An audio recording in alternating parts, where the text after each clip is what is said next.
It wasn't that long ago that Staten Islanders didn't have to leave the island for shore-style fun. At the FDR Boardwalk and Beach, amusement rides, games, food, and a beautiful beach fronted by spectacular views were the draw, attracting vacationers and families on the hunt for memorable time. Colonized in 1661, the area saw little change until the 1880s, and by 1890, ferries, trains, and trolleys were filled with visitors. But as the years ticked by, fires, water pollution, and the Great Depression caused the crowds to slowly disappear. Today, Robin and Christine visit the FDR Boardwalk and Beach. Join them as they take a stroll, breathe in fresh ocean air, and reminisce about the adventures they had during this season's Locally Grown.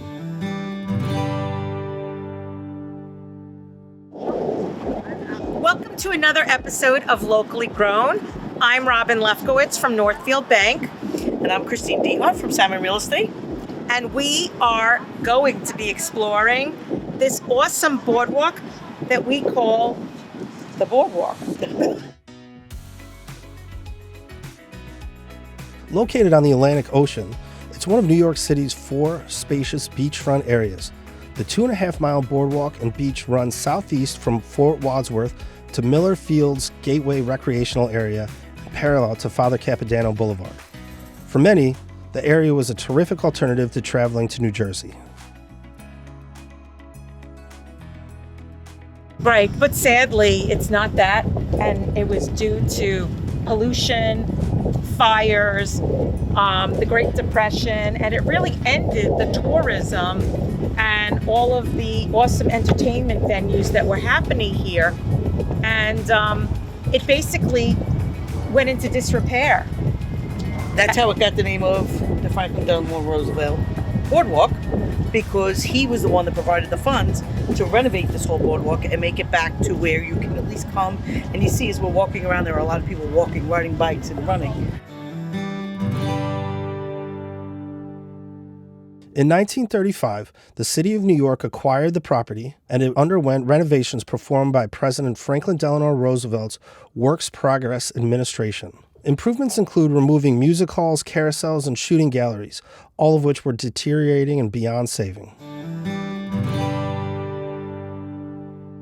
In 1935, the city of New York took over this property thanks to Franklin Delano Roosevelt, as Christine was just saying, which is why it's named after him. And, although it never became the tourist destination that it once was, it is a very nice spot for Staten Island, and we are thankful for having this boardwalk. I mean, everybody watching has probably walked this boardwalk. Definitely. Well, if you come back twice a year in the summertime they have Back to the Beach. Right. So it kind of brings it back because they have vendors lining up, they have food trucks, they have all different types of stuff that I know Borough President Molinaro started, and then it continued through Otto, and I'm sure Fasella is going to continue that as well. They have concerts down here now in the summer, they have fireworks. So Correct. It's definitely trying to come back as a destination spot.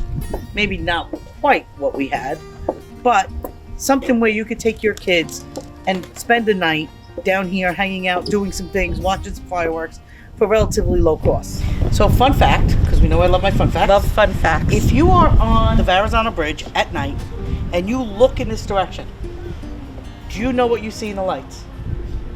It is the shape of a rabbit. Next time you're on the Verrazano Bridge, look across to here at night and you will see the lights are actually look like a bunny rabbit. Really? Yes. But don't get into an accident as you look to your right as well, you yes. drive. No, please don't, because then you'll be starting traffic, and that's a whole other nightmare. Be in the passenger seat. And so then what's look. nice too is right here, you have a great catering hall, so that, and this is new, well, relatively new. I mean, we'll talk about 1600s. The 1800s are new. But we have a relatively new catering hall here that does great functions, and it's nice if you come down here on the weekends, you'll see they get married on the beach, yes, and then come in here. Today, it's maintained by NYC Parks, and visitors can play basketball, handball, and shuffleboard, hit the playgrounds, and enjoy the skate park or roller hockey rink, and even spend time on the pier for some of the best fishing in the area. The boardwalk is also home to the Midland Beach War Memorial, which memorializes Staten Island's contribution in World War II, the Korean War, and the Vietnam War. Another nearby monument is dedicated to Vietnam veteran and Congressional Medal of Honor recipient Navy Chaplain Lieutenant Colonel Vincent R. Capodanno. A flagstaff and plaque donated by the Cespino Russo Post of the American Legion stands at the site. So we just walked down the boardwalk, and we are culminating our walk in the Freedom Circle. And I'm going to bet a lot of our viewers, like us, kind of walk this boardwalk. We come off. We really don't really understand or pay tribute to what this means and why this is here. This is our true history, is the flags. We have every flag in here, starting back from before 1775. And we talked about George Washington coming and having his at the conference At park. the conference house. He came here. This is kind of symbolizes everything that Staten Island was when it started, when people first started coming here, colonizing it, moving on to each different thing, when we left the Brits behind, when we gained new states. Kind of Staten Island, this shows all of that in one spot. And what's nice is that these flags are not here just to remind us of our history, not just to remind us about who we are, but this is in honor of our veterans, our men and women that served our country, to be able to fly this flag and say that we are free.